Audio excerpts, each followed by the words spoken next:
तो क्या लग रहा है बृजमोहन जी, इस बार ये इतिहास जो ये रिकॉर्ड अब तक बना हुआ है 45 विधायकों का, इस बार टूट जाएगा?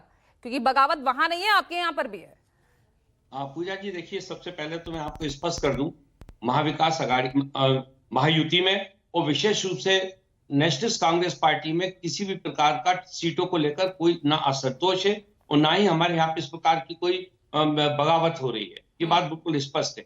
एक बात जो भी आपके यहाँ पे चल रही थी, लगातार मैं इसको सुन रहा था, मैं बहुत स्पष्ट रूप से कहना चाहता हूं कि देश में जो भी राजनीतिक दल है जिनको भारत सरकार, इलेक्शन कमीशन ऑफ इंडिया जिनको रजिस्टर्ड करती है, उसमें कहीं भी धर्म और जाति का कोई उल्लेख नहीं होता है। जो भी कॉन्स्टिट्यूशन है पार्टियों का, जैसे हमारी पार्टी का भी जो कॉन्स्टिट्यूशन है, इस पे हम भारतीयों को सदस्यता देते हैं।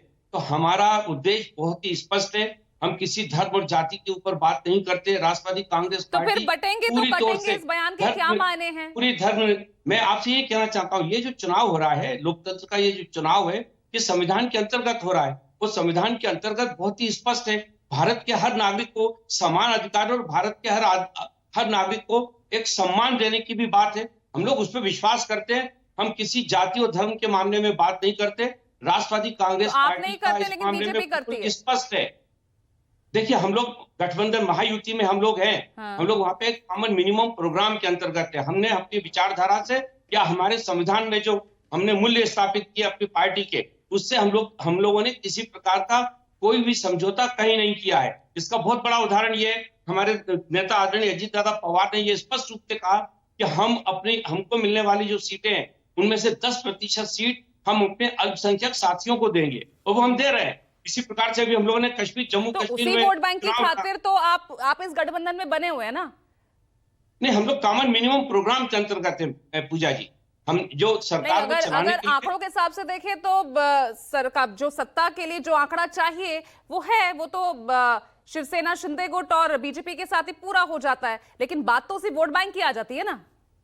देखिए, वोट बैंक तो है ही। जो राजनीतिक दल राजनीति कर रहे हैं, वो वोट बैंक से अलग हटके कैसे सोच सकते हैं? वोट के लिए तो सारा काम हो रहा है, लेकिन इसका ये मतलब नहीं है कि हम अपने मूल्यों से समझौता कर लें।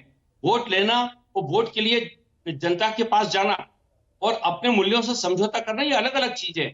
हम अपने मूल्यों के साथ, हमारी जो विचारधारा है उसके साथ रहते हुए हम अपने मतदाताओं के साथ जा रहे हैं, और उसी को ध्यान में रख के हम लोग महायुति के भी मेंबर है। और मैं आपको एक बात स्पष्ट कर दूं, भारतीय जनता पार्टी ने कभी भी अपनी विचारधारा को हम लोग के ऊपर नहीं थोपा है। वहां पर सीट शेयरिंग आप लोगों के बीच हो नहीं पाई है, फॉर्मूला आपको रख नहीं पा रहे हैं।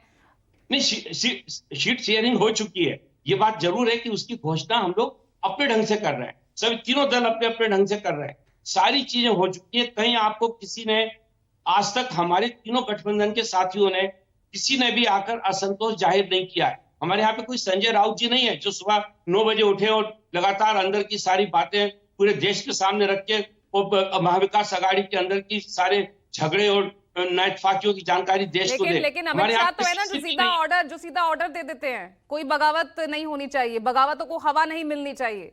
पूजा जी, फिर गलत आप उनको इंटरप्रेट करिए। आदरणीय अमित शाह साहब, वो हम गठबंधन के हमारे साथी है। यदि उन्होंने कोई सलाह दी है, हम लोग भी तो कोई सलाह देते हैं, तो सलाह देना और ऑर्डर करना, इन दोनों चीजों में फर्क है। मैं फिर आपसे कहता हूं, एनडीए में बहुत ही खुलकर चर्चा होती है। वो अपने गठबंधन के साथियों से सब लोग एक दूसरे से मिलकर बात करते हैं, और वहां हम लोग अपनी अपनी राय रखते हैं। राय के बाद जब सारे लोग सहमत होते हैं, उस बात को लेकर हम लोगों के बीच में जाते हैं। तो मैं सोचता हूं कि अगर महाविकास अघाड़ी के साथ आप गठबंधन छोड़कर भी आए, तब भी आपको आपके मन मुताबिक सीटें नहीं मिलती हैं, यही स्थिति है ना यहाँ पर? पूजा जी, हम लोगों को जितनी सीटें हमने मांगी है, ठीक है। समय मेरे पास इतना ही है। बहुत बहुत शुक्रिया इस चर्चा में जुड़ने के लिए। आज ब्रेकिंग विद एजेंडा में इतना ही। नमस्कार।